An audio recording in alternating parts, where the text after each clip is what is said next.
اعوذ باللہ من الشیطان الرجیم بسم اللہ الرحمن الرحیم السلام علیکم ورحمۃ اللہ وبرکاتہ نحمدہ ونصلی علی رسولہ الکریم یا رب لک الحمد کما ینبغی لجلال وجہک وعظیم سلطانک۔ آج کا ہمارا موضوع ہے کہ یقین ضروری ہے، یقین ضروری ہے تاکہ ہم عمل کر سکیں۔ اب قرآن پاک کی ایک آیت ہے، اس کی ترجمانی میں آپ کے سامنے رکھتی ہوں، تو پھر اس نقطے کو ہم سمجھنے کی کوشش کریں گے انشاءاللہ تعالیٰ، اللہ تعالیٰ کی توفیق سے۔ اللہ تعالیٰ فرماتے ہیں قرآن پاک میں، اور یہ سورۃ المطففین کی آیت ہے، یہ میں آپ کے سامنے اس کی ترجمانی رکھتی ہوں کہ جب ہماری آیات سنائی جاتی ہیں تو کہتا ہے یہ تو اگلے وقتوں کی کہانیاں ہیں، ہرگز نہیں، بلکہ دراصل ان لوگوں کے دلوں پر ان کے برے اعمال کا زنگ چڑھ گیا ہے۔ چھوٹی سی آیت ہے لیکن اس میں کافی زیادہ سمجھنے کی کچھ باتیں ہیں جو میں سمجھتی ہوں کہ آج کل کے تناظر میں ان کا ڈسکس کرنا ضروری ہے۔ اچھا، آپ سب یہ جانتے ہیں کہ قرآن پاک جو ہے یہ آفاقی کتاب ہے، کتاب نہیں، میں تو کہتی ہوں کہ یہ اللہ کا کلام ہے۔ یہ قرآن پاک اللہ تعالیٰ کا کلام ہے اور اس میں ہدایت کی کھلی کھلی نشانیاں ہیں، ٹھیک ہے۔ اچھا، پھر یہ والا نقطہ ہمارے ذہن میں رہے۔ دوسرا یہ کہ قرآن پاک کیونکہ آفاقی کتاب ہے، یہ آج کل کے دور کے لیے بھی، اور جب قرآن پاک نازل ہو رہا تھا اس وقت بھی، اور آنے والے دور کے لیے بھی، ہر دور کے لیے یہ مستند ترین اللہ تعالیٰ کا کلام ہے۔ میں کیوں اتنی ذمہ داری سے اور اتنے وثوق سے اور اتنے اعتماد سے یہ کہہ رہی ہوں؟ اس وجہ سے کہ یہ اللہ کا کلام ہے، یہ اللہ کا کلام ہے،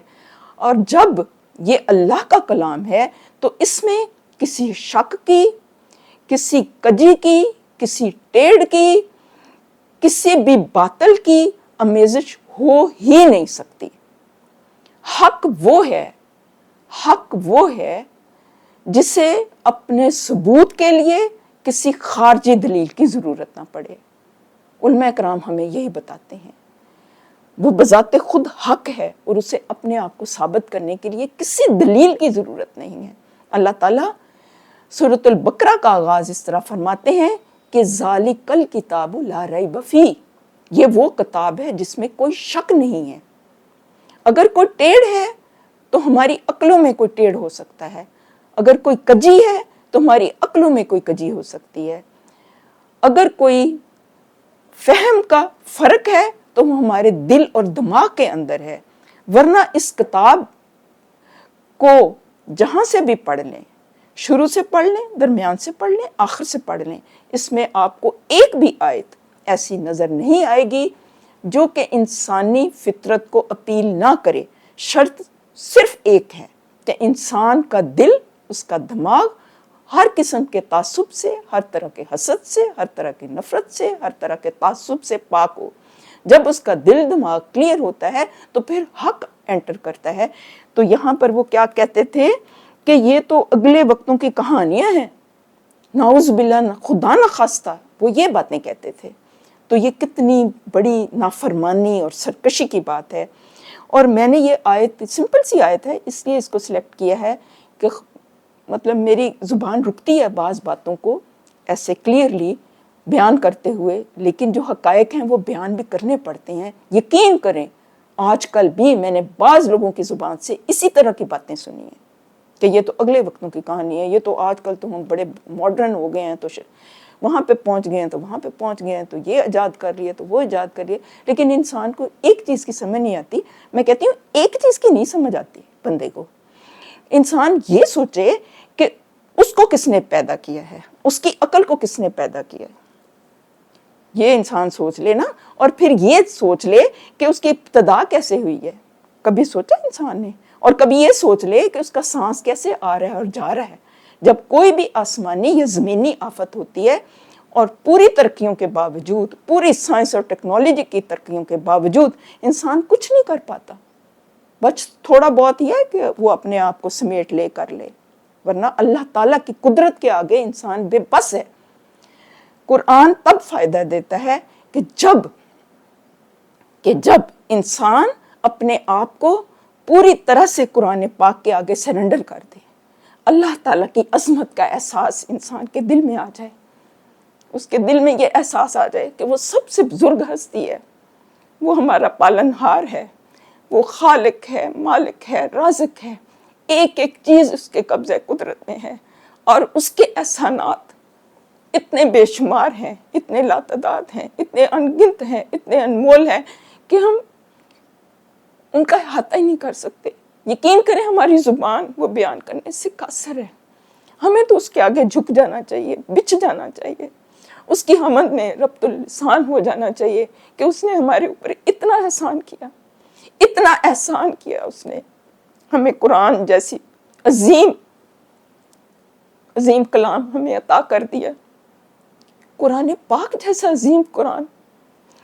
ہمیں عطا کر دیا، آپ صلی اللہ علیہ وسلم کو ہماری ہدایت کے لیے بھیجا، اور صرف بھیجا نہیں، انہوں نے اس کلام کو پڑھ پڑھ کے سنایا، اور پھر صرف پڑھ پڑھ کے نہیں سنایا، عمل کر کر کے دکھایا۔ وہ ہمارے لیے راتوں کو روتے رہے، اتنا روئے، اتنی فریاد کی کہ اللہ تعالیٰ کو کہنا پڑا کہ اے حبیب صلی اللہ علیہ وسلم، کیا آپ ان کے غم میں اپنی جان گلا دیں گے اگر یہ ایمان نہیں لے کے آتے؟ ہم دراصل بہت خوش نصیب ہیں، لیکن ہمیں اس چیز کا پتہ نہیں ہے، ہم ظاہری چکا چوند سے متاثر ہو جاتے ہیں، لیکن جس انسان کے دل کے اندر اللہ تعالیٰ کی عظمت آ جاتی ہے نا، وہ پھر کسی چیز سے متاثر نہیں ہوتا،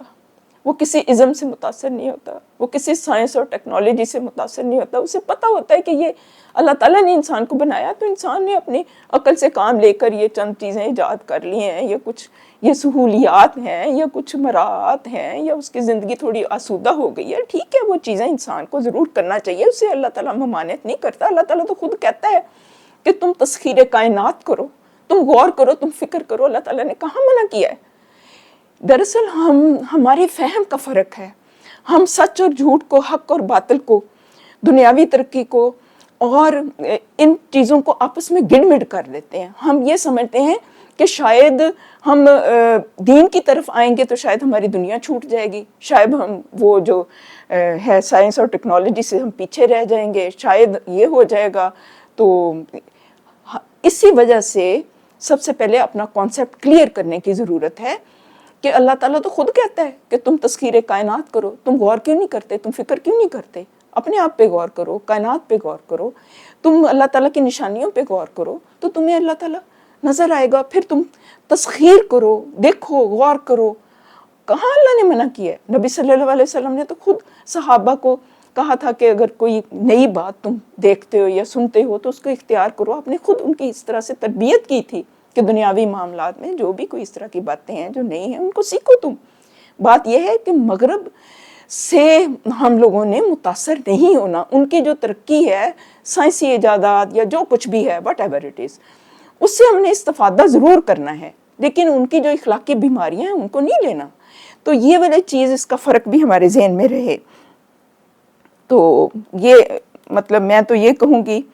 کہ اس سلسلے میں ہم نے ضرور غور و فکر کرنا ہے۔ ایک دو حدیث میں آپ کے سامنے میں رکھتی ہوں قرآن پاک کی عظمت کے بارے میں۔ وہ یہ ہے، حضرت عبداللہ بن عباس فرماتے ہیں کہ حضور پاک صلی اللہ علیہ وسلم نے ہمارے اندر یہ ذوق پیدا فرمایا کہ ہم قرآن مجید کی کوئی چھوٹی سورت، مثلا سورۃ العصر سمجھ کر پڑھ لیں تو یہ پورا قرآن مجید پڑھنے سے بہتر ہے۔ پھر اس کے علاوہ فرماتے ہیں، ابو داؤد میں حدیث ہے کہ حضور پاک صلی اللہ علیہ وسلم نے فرمایا، اے ابو ذر، اگر تو صبح اٹھ کر قرآن مجید کی ایک آیت سمجھ کر پڑھ لے تو یہ تیرے لیے 100 رکعت نفل نماز پڑھنے سے بہتر ہے۔ اب یہ ہے کہ اس کے بارے میں بہت کچھ کہا جا سکتا ہے، یہ تھوڑی سی نشاندہی ہے کہ یہ بزرگ کلام ہے، بزرگ ہستی کی طرف سے ہے، بزرگ پیغام بر لے کے آئے، بزرگ ہستی کے دل کے اوپر نازل ہوا، قول بھی سچا ہے، پیغام بھی سچا ہے۔ بس یہ ہے اس سچائی کو ہم سمجھ لیں، اپنے دلوں کے اندر اتار لیں اور پھر میں وہی بات دہراؤں گی کہ انسان کی آنکھیں اندھی نہیں ہوتی، وہ دل ہیں جو سینوں کے اندر اندھے ہو جاتے ہیں، پھر وہ حق بینی کے لیے، حق گوئی کے لیے ان کو کچھ نظر نہیں آتا، ان کو کچھ دکھائی نہیں دیتا، ان کے دلوں کے اوپر پردے پڑ جاتے ہیں۔ اور وہی بات میں پھر دہراؤں گی کہ انسان کے دل کے اندر، انسان کے جسم کے اندر ایک گوشت کا لوتھڑا ہے، اگر یہ صحیح سالم ہے تو تمام جسم صحیح سالم ہے، اور اگر یہ فاسد ہے تو تمام جسم فاسد ہے۔ دیکھو یہ دل ہے، اور اس کے بارے میں فرماتے ہیں کہ حقیقت یہ ہے، قرآن پاک کے بارے میں ہے کہ حقیقت یہ ہے کہ یہ قرآن وہ راستہ دکھاتا ہے جو بالکل سیدھا ہے، جو لوگ اسے مان کر بھلے کام کرنے لگے انہیں یہ بشارت دیتا ہے کہ ان کے لیے بڑا اجر ہے۔ یہ سورہ بنی اسرائیل کی ایک آیت کی ترجمانی میں آپ کے سامنے رکھی ہے۔ اللہ تعالیٰ ہمیں کہنے اور سننے سے زیادہ عمل کی توفیق عطا فرمائے، اور قرآن پاک کو ہماری زندگی کا امام اور ہماری آنکھوں کی ٹھنڈک بنا دے۔ ہم اسی کے مطابق اپنی زندگیوں کو استوار کریں اور آپ صلی اللہ علیہ وسلم کی سنت کی پیروی کریں، آپ کا اتباع کریں، کہ یہی دنیا اور آخرت کی کامیابی کے لیے کلید ہے۔ اللہ تعالیٰ آپ سب کا حامی و ناصر ہو۔ خوش رہیں، آباد رہیں، شاد رہیں، خیریت و عافیت سے رہیں۔